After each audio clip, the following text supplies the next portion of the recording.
어제 대낮에 이 서울 강남의 한 초등학교에서 이 1시간가량 인질극이 벌어졌습니다.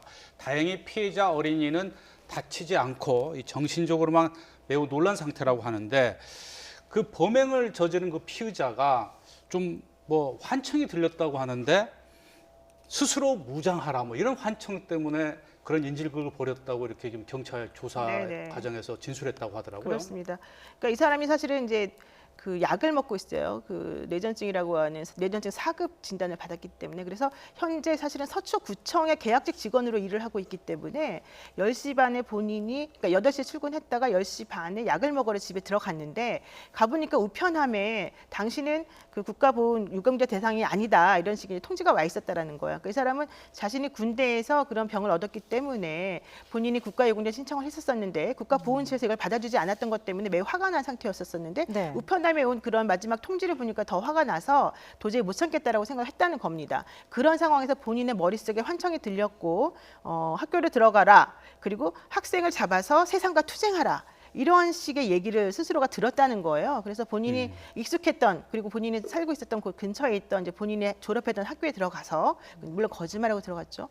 들어가서 이 교무실로 가서 예. 이제 거기에 있었던 마침 그 여학생 4학년짜리 여학생을 이제 붙잡고 이런 행동을 했다라고 하는 것인데 그렇다라고 한다면 이 사람이 정말로 그런 환청 때문에 그런 일을 한 건지 사실은 그게 아니라 그냥 다른 이유 때문에 한 건지 이런 것들은 좀 살펴봐야 됩니다. 왜냐하면 계약직 직원으로 구청에서 근무까지 할 사람이라고 한다면 정신적인 문제가 있어서 일을 못한다거나 이런 환청 때문에 흉기까지 준비해서 학교를 찾아간다거나 이건 좀 약간 상식적으로 맞지 않지 않습니까? 네. 그래서 그런 부분에 대해서 지금 영장을 청구하는 그 과정 중에서 경찰이 그런 내용이 사실인지 아닌지 확인한다고 합니다. 네. 네. 어떻게 학교에 들어갔는지 이 부분도 짚어보겠습니다. 조금 전에 거짓말을 하고 진입을 했다 얘기를 해주셨는데 방문 목적을 학교 보안관이 물어보자 졸업증명서를 떼러 왔다 이렇게 얘기를 했다고 해요. 그러니까 요즘엔 사실은 보안관이라고 해서 그 학교 그 정문에 보면은 아저씨들이 이렇게 계시는 그런 다른 장소가 있지 않습니까? 네. 그래서 일반적으로 정문은 다 닫아놓고 조금만 열어놓고 학교 그 공부가 진행되고 있는 동안에는 못 들어가게 하는데 이제 보안관 아저씨들에게 방문 목적을 물어보죠. 그러면 그날 학교에 행사가 있어서 왔다거나 네. 아니면은 누굴 만나기로 미리 선약이 돼 있다거나 이렇게 되면은 기록을 하고 들어가게끔 하거든요. 그런데 학교 졸업생인데 내가 여기에 졸업 증명서를 떼러 왔다.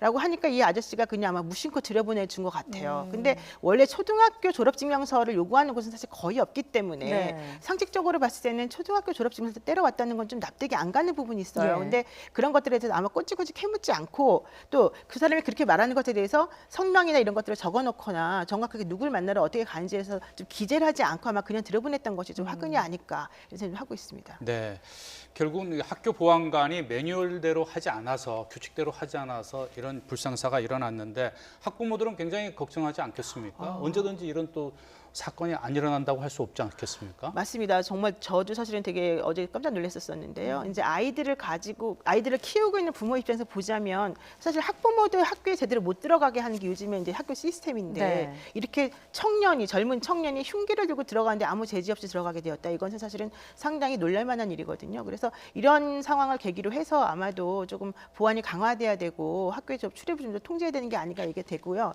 또 하나 특히 외국의 사례와 비추어 보았을 때 일본 같은 경우에는 기본적으로 등하교 시간에 외에는 전부 다 자물쇠를 채워서 아예 아무도 못 들어가게 하는 게 네. 있고요. 또 하나의 경우에 미국 같은 경우에는 미리 정확하게 학교 허가를 받았다라고 하는 게 있지 않는 이상은 안 들여보내거든요. 그러니까 그런 것들을 우리나라도 조금 본받아서 해야 되지 않을까 싶습니다. 근데 또 등하교 시간 외에 만약에 자물쇠를 채워버리고 한다면 또 학교에서 무슨 큰 문제가 발생했을 때 또 탈출을 못하는 문제도 있어서 전적으로 저런 행동이 옳다고는 볼 수 없습니다. 다만 예. 우리나라에서도 이런 문제가 발생하지 않도록 시스템적으로 뭔가 통제하는 방법을 좀 생각해야 되는 건 아닌가 이런 생각이 듭니다. 예, 아무래도 안전이 걸려 있는 문제인 만큼 말씀을 해주신 대로 시스템의 보완이 필요해 보입니다. 지금까지 노영희 변호사와 함께 이야기 나눠봤습니다. 오늘 말씀 잘 들었습니다. 고맙습니다.